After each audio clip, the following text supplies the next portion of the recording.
Hello people, चलो फिर से हम PYQ सॉल्व करते हैं मेडिसिन के। लंच टाइम चल रहा है, I am getting bored, so let's make one video and enjoy, है ना, कुछ प्रोडक्टिव हो जाए। So first question is all of the following characteristics are found in pleural effusion fluid of rheumatoid arthritic patient except. Question समझा कि क्या क्या चीज़ें कैरेक्टरिस्टिक्स प्लूरल इफ्यूजन फ्लूइड में प्रेजेंट होंगी और पेशेंट क्या है, रूमेटॉइड अर्थराइटिस का है। तो पहला ऑप्शन है RA फैक्टर प्रेजेंट होगा। हाई ग्लूकोज, लो ग्लूकोज होता है, मतलब 60 mg/dl से कम होता है plural effusion fluid of a patient of rheumatoid arthritis. Third is cholesterol crystals, yes. Fourth is high LDH, so high glucose is the right answer. Next question is what is the most common pulmonary manifestation of SLE? SLE is systemic lupus erythematosus. First option is shrinking lung syndrome, most common SLE में. Second is pleuritis, yes. Intradural hemorrhage, institutional inflammation, no. So क्या है SLE patient में most common pulmonary manifestation, that is pleuritis. Your third question is true about the definition of postural hypotension. Postural hypertension क्या होता है? Hypertension means BP कम हो गया, postural means posture change होने पर. So first question is क्या true है? First statement is decrease in systolic blood pressure 20 mg after 6 minutes of standing. Decrease in systolic blood pressure 20 mmHg after 3 minutes of standing. Right answer. Because ना जो मैंने पढ़ा that is the postural hypertension को ना orthostatic hypertension में बोलते हैं, जिसमें हमारे पास there is fall in the BP. Systolic में 20 से ज़्यादा, डायस्टोलिक में 10 से ज़्यादा in 3 minutes of standing. So यही राइट आंसर है. बाकी दूसरा ऑप्शन से पढ़ लेते हैं. Decrease in diastolic blood pressure 20 mmHg after 6 minutes of standing. Decrease in diastolic blood pressure 20 mmHg after 3 minutes of standing, तो 10 mmHg होते हैं. तो मेन समझ गए ना क्या है फंडा. Postural hypotension is also known as orthostatic hypotension. इसमें होता क्या है, SBP 20 से ज़्यादा फॉल होना चाहिए, DBP 10 से ज़्यादा फॉल होना चाहिए. टाइम कितना, 3 minutes ऑफ स्टैंडिंग पे. नेक्स्ट क्वेश्चन इज, अरे बाप रे दिख नहीं रहा होगा ना, देयर इज लाइट आ रही है, but there is EEG pattern is given to me and they are asking me ये क्या है, एंड मेरे को EEG का कुछ ऐसा नहीं पता है. I am skipping this question for now. Next question is, अरे वाह, this is a good question. They are saying me calculate the anion gap from the following values. इन्होंने हमें सोडियम पोटेशियम क्लोरीन बाइकार्बोनेट दिया हुआ है, तो I know that sodium plus potassium minus chlorine plus bicarbonate, ऐसे करके निकालते हैं. इस समय बस पेन पेपर, एक सेकेंड. सो सोडियम की वैल्यू दी हुई है 137 और पोटेशियम की 4, तो ये हो गया 411, ये हो गया 144. और क्लोरीन और बाइकार्बोनेट की दी हुई है 100 और 15, तो ये हो गया 115. तो जब हम इसको सब्ट्रैक्ट करेंगे 141 को 115 से, कितना आएगा? 11 में से 5 गए, 9 आएगा कि नहीं? नहीं नहीं नहीं नहीं 6 2. तो आंसर इज 26 ऑप्शन में नहीं है, मैंने कुछ गड़बड़ करी है क्या? 1 potassium plus sodium that is 141, 137 plus 4 chlorine और बाइकार्बोनेट दैट इज़ 100 और 15, 115. अब मुझे सब्ट्रैक्ट करना था इसको इसमें से, तो अरे okay, you know what they have given, they have not included potassium in the formula. I don't know why some people include the potassium and some people do not include the potassium. What is the reason for this? But actual formula जो दिया हुआ है that is this only, that sodium plus your potassium minus chlorine and your bicarbonate. So I will remember this for future कि अगर मुझे बाकी ना मेरा आंसर 26 आ रहा था, अगर अप्रॉक्सीमेटली मुझे मार्क करना होता है मैं 22 ही मार्क करती, बट मैं ये ध्यान रखूँगी कि sodium minus chlorine plus bicarbonate ऐसा ही करेंगे, पोटेशियम को इंक्लूड नहीं करेंगे. इन्होंने हमें कंफ्यूज करने के लिए वैल्यूज़ में पोटेशियम की वैल्यू भी दी हुई थी. अगला क्वेश्चन है, the ECG of a patient who presented to ER has a is as given below. ECG दिया हुआ है, the patient was already given a carotid massage and IV adenosine. BP दिया हुआ है 60/30. What is the next step of the management? अच्छा, patient ER में है, उसका ECG मेरे सामने है, उसको कैरेटेड मसाज मिल गया, IV एडिनोसाइन मिल गया, BP बहुत कम है. नेक्स्ट स्टेप क्या है मैनेजमेंट में? I can not say anything about this ECG. This is so गड़बड़ वाला ECG फॉर मी. बाकी आई कैन सी दैट मुझे यहाँ पे P वेव दिख ही नहीं रही है.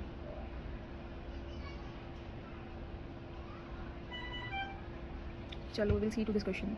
सो यस पीपल, अगला क्वेश्चन हमें ये फिगर दी हुई है, बोल रहे हैं identify the image and they have given us option facial of palsy, flexiform neurofibromatosis, masticated space abscess या फिर fibrous dysplasia.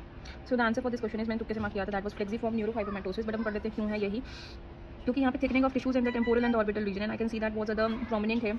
With course overlying signs suggest a diagnosis of fleximum neurofibroma. Next question is, what is the most common presentation of the inhalational anthrax? That is hemorrhagic mediastinitis. A patient of hemophilia received multiple blood transfusion. Which of the following metabolic abnormalities can be seen in this patient? Blood transfusion हुआ है बहुत बारी. क्या blood transfusion से कौन सी होती है, मुझे तो ध्यान नहीं आ रहा. तुक्का ठीक निकल गया. That was metabolic alkalosis. But क्यों होते हैं वो हम पढ़ लेते हैं. This is because the excess sodium citrate, which is anticoagulant, is transfused. In the transfused blood get converted into the bicarbonate leading to metabolic alkalosis.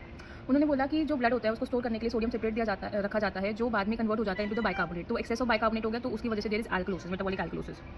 अगला क्वेश्चन है, पेशेंट में renal failure develops vomiting in the ICU, ABG दिया हुआ है, what is the metabolic normality? Okay, so ABG क्या दिया हुआ है, pH is 7.4 which is normal, sodium is 145 which is also normal, chlorine is 100 which is also normal, bicarbonate is 24 which is also normal and PaCO2 is 40 which is also normal. But I have solve this question yesterday only and ये बहुत tricky question है जिसमें the answer is HAGMA with metabolic alkalosis. Yes, क्यों मैंने अपने आप को praise किया? Because yesterday only I have solved this question and I got this question wrong, but today when I solved it I got it right.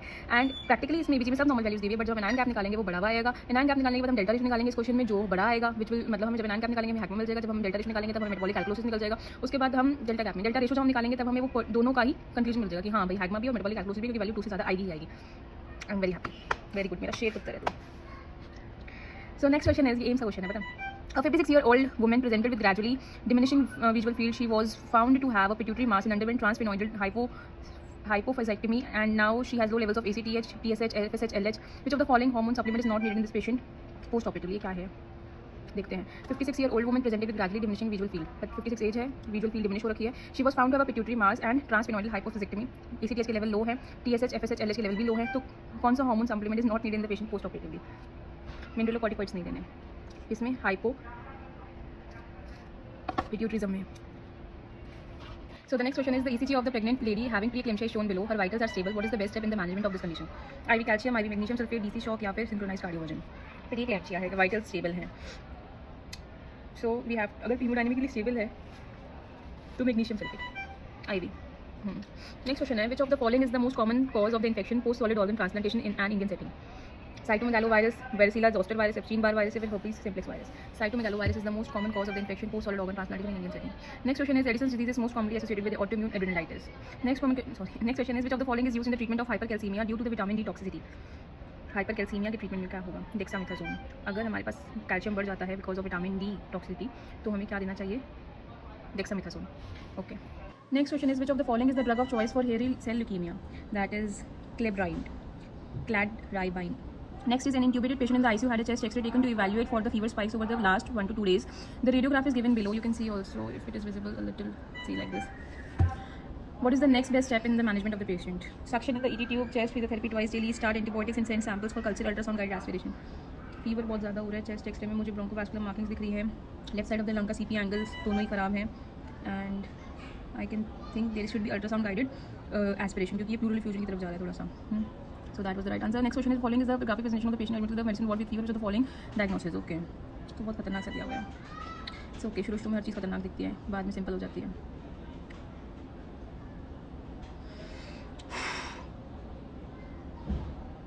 यहाँ पे biphasic illness दिख रही है, डिफरेंट स्टेजेस हैं ऑफ डिजीज़. इसमें consistent है with diagnosis of the leptospirosis. Next question है, the lab investigations of 65-year-old woman revealed hemoglobin 5.4, creatinine 6, calcium 12, potassium 4.4. ठीक है, हीमोग्लोबिन कम है, creatinine 6 है, calcium 12 है, potassium 4.4 है. ठीक है, यूरिन आउटपुट लास्ट 24 आवर्स का 50 ml है, बोन मैरो एस्पिरेशन किया which revealed more than 60% plasma cells. What would be the next appropriate line of management of this patient? That is dexamethasone with fluids, because यहाँ पर plasma cells की infiltration is more than 60%, which shows the diagnosis of multiple myeloma.